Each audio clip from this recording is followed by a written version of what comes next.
Buongiorno, siamo in uno dei luoghi più affascinanti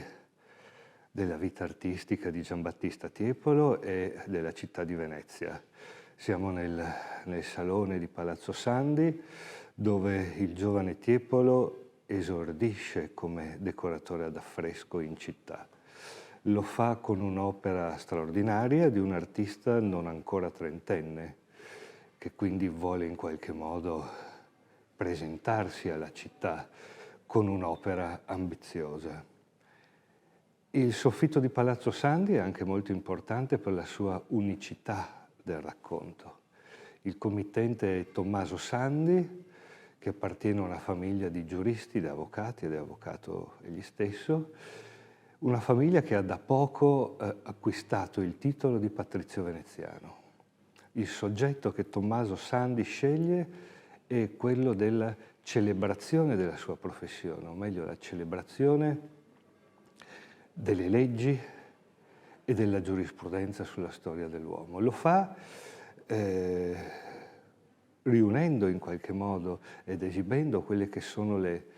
teorie che in quegli stessi anni Giambattista Vico sta presentando, insomma, partendo dallo stato di natura, di bestialità dell'uomo prima che gli vengano imposte le leggi e scegliendo una serie di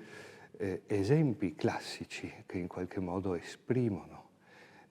questo nuovo stato, ossia Anfione che col suono della sua lira costruisce le mura di Tebe,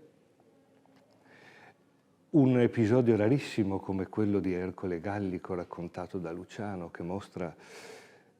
come in Gallia Ercole veniva raffigurato mentre trascina un gruppo di uomini legati alle orecchie da un anello che ha sulla lingua, Bellerofonte che con la prudenza e l'astuzia sconfigge la chimera, e poi alla fine Orfeo che anche lui grazie al suono della lira